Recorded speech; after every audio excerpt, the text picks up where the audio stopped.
घर का बंटवारा। अरे विनोद, तूने हलवाई को सारा सामान तो दे दिया है ना? अक्षय की शादी में कोई कमी नहीं रहनी चाहिए। आखिर सबसे छोटा भाई है तुम सबका। हाँ माँ, आप चिंता मत करो, मैं पूरा ध्यान रखूंगा। मंगल बेटा, तूने तो कहा था कि फूल का ऑर्डर दे दिया है, यहाँ तो फूल पहुँचे ही नहीं। अब क्या बहू की विदाई के बाद फूल आएंगे? माँ, मैंने अभी बात की है फूल वाले से, वो रास्ते में ही है। आप किशोर भैया से क्यों नहीं कहती कुछ करने को? किशोर पहले ही मेरे बताए काम कर रहा है।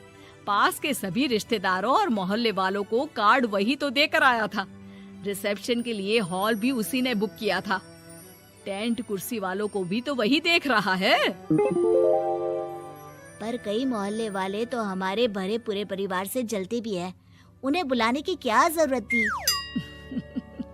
बेटा, शादी ब्याह में तो बुलाना ही पड़ता है, नहीं तो लोग क्या कहेंगे।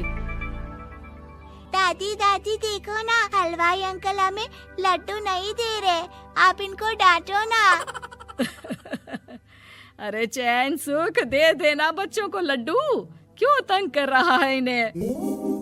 बीबी जी, मैं कहाँ मना कर रहा हूँ, लेकिन लड्डू बनते ही ये बच्चे उठा उठा कर खा लेते हैं। अरे मैं तो इन्हें थाल में रख के परोस भी नहीं पा रहा। भागो, अब कोल्ड ड्रिंक पीने चलते हैं। भागो भागो, अब कोल्ड ड्रिंक पीने चलते हैं। जैसे कि आप देख रहे हैं, आज इस घर के सबसे छोटे बेटे अक्षय की शादी है। घर में बहुत चहल पहल है। कुलभूषण की बीवी कमला को फुर्सत ही नहीं है कामों से, लेकिन कुलभूषण और घर के बाकी लोग कहाँ हैं? आइए देखते हैं। अजी, आप यहाँ आराम से बैठकर गाने सुन रहे हो और घर में अभी तक इतने काम बचे हैं करने को। अरे भाई, मेरे सबसे छोटे बेटे की शादी है, इसके बाद तो मैं अब चिंता मुक्त हो ही जाऊंगा। और फिर घर में तुम हो, बेटे बहुएं हैं, तुम लोगों के होते हुए मैं क्यों काम करूं? मैं तो शान से बेटे की शादी में जाऊंगा तैयार होकर।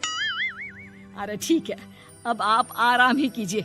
एक बार अभिषेक की बीवी आ जाए, फिर मैं भी आराम करूंगी और मेरी चारों बहुएं पूरे घर की जिम्मेदारियां संभाल लेगी। इतना कहकर कमला वापस अपने काम में लग जाती है। बेटा भी, तू अब तक तैयार नहीं हुआ? किससे बात कर रहा है फोन पर? तैयार कैसे हूँ? सैलून जाने से तो आपने मना किया है, क्योंकि मुझे हल्दी लग चुकी है। भाभीयों को देखो, सुबह से पार्लर में है। अक्षय की शादी हो जाती है और नंदिता बहू बनकर घर आ जाती है, लेकिन इस घर की खुशियों को मानो किसी की नजर लग गई थी। नंदिता के आने के बाद आए दिन घर की शांति भंग होती रहती। अपने माँ बाप की इकलौती बेटी को इतने बड़े परिवार की जिम्मेदारियां कहाँ संभालनी थी। अभी देखो ना, मेरे हाथों की मेहंदी भी अभी नहीं उतरी है और तुम्हारी मम्मी ने मुझे घर के कामों में लगा दिया। मैंने सोचा था कि घर की सबसे छोटी बहू होने के कारण मुझे सब पलकों पर बिठा के रखेंगे, पर यहाँ तो पलक झपकने की भी फुर्सत नहीं मिलती। देखो नंदू, शादी के पहले ही मेरे घर वालों ने तुम्हें और तुम्हारे पेरेंट्स को बता दिया था कि मैं जॉइंट फैमिली में रहता हूँ, तो फिर अब ये शिकायत क्यों? और फिर तुमसे पहले मेरी भाभी भी तो आई थी शादी करके, उन्होंने तो कभी कुछ नहीं कहा। नंदिता तब तो चुप हो जाती है, लेकिन ऐसा बहुत दिनों तक नहीं चलता। अरे नंदिता, माँ बाबूजी की दवाई का टाइम हो गया है, उन्हें दवाई दिलाओ और उसके बाद सबके लिए नाश्ता बना देना। पर भाभी, मैं तो अभी अपना फेवरेट सीरियल देख रही हूँ। प्लीज मेरी जगह आप कर लो ना ये काम। ठीक है, मैं तेरी जगह माँ बाबूजी को दवाई दे आती हूँ और नाश्ता बना लेती हूँ। तू मेरी जगह पूरे घर की डस्टिंग करके 5 बच्चों को स्कूल के लिए तैयार करके भेज देना और दोपहर का खाना बनाने के बाद कपड़े धोकर सुखा देना। उसके बाद हम दोनों मिलकर बाजार जाकर सब्जी ले आएंगे, फिर डिनर की तैयारी कर लेंगे और उसके बाद बस भाभी, मैं माँ बाबूजी को दवाई देकर सबके लिए नाश्ता बना देती हूँ। हे भगवान, ये कहाँ लाकर फंसा दिया मुझे। मेरे घर में तो गिनती की 8 रोटियाँ और 2 सब्जी बनती थी और नाश्ता निपट जाता था, यहाँ तो रोटियों का ढेर और सब्जियाँ बड़े बड़े पतीलों में बनानी पड़ती है। नाश्ता बनते बनते लंच का टाइम हो जाता है और लंच बनते बनते डिनर का। अभी मुझ में तुम्हारे पूरे परिवार का नखरा उठाने की और ताकत नहीं बची। मैं ऐसे नहीं रह सकती। अरे तो क्या चाहती हो तुम? मुझे अलग रहना है बस। तो ठीक है, हम कल ही शिफ्ट हो जाएंगे किराए के घर में। इतना बड़ा घर होते हुए हम किराए पे क्यों रहेंगे? ना जी ना, घर में ही दीवार खड़ी करो अपने हिस्से के आगे। घर के साथ साथ घर की खुशियों में भी दीवार खींच जाती है।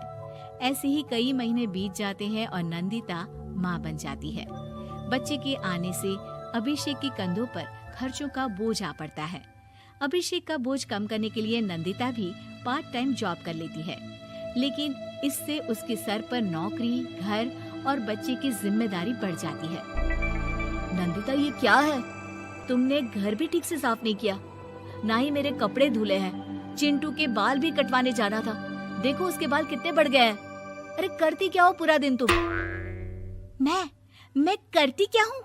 तुम्हारा नाश्ता और लंच बनाने के बाद चिंटू को डे केयर सेंटर पर छोड़ कर आती हूँ, फिर खुद ऑफिस जाती हूँ। पूरा दिन काम करके आने के बाद बिना आराम किए बाजार से सब्जियाँ लेकर आती हूँ, घर आकर खाना बनाती हूँ, चिंटू को देखती हूँ और क्या करूँ मैं? तो किसने कहा था अपने सर पर इतने काम लेने को?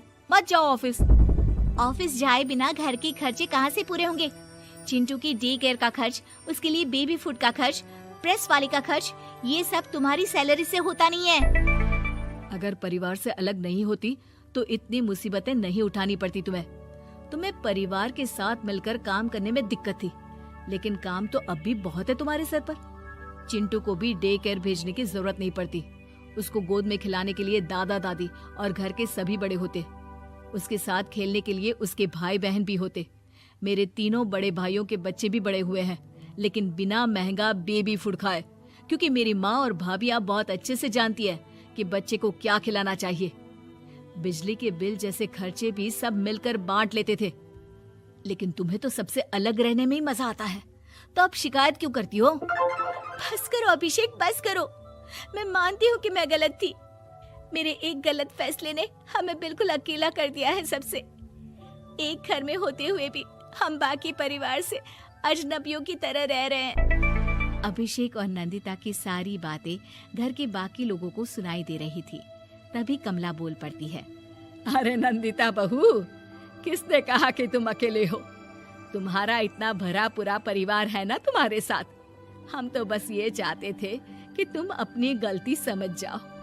अगर हम तुम्हें समझाते तो शायद तुम ना समझती, लेकिन अपनी गलती का एहसास तुम्हें खुद हो गया है, तो अब तुम समझ चुकी हो परिवार में एक साथ रहने का मोल क्या होता है। मम्मी जी, मुझे माफ कर दीजिए, अब ऐसा दोबारा कभी नहीं होगा। अरे माफी बाद में, पहले मेरा पोता जरा मेरी गोद में तो दे, और तू जाकर सबके लिए चाय बना ला।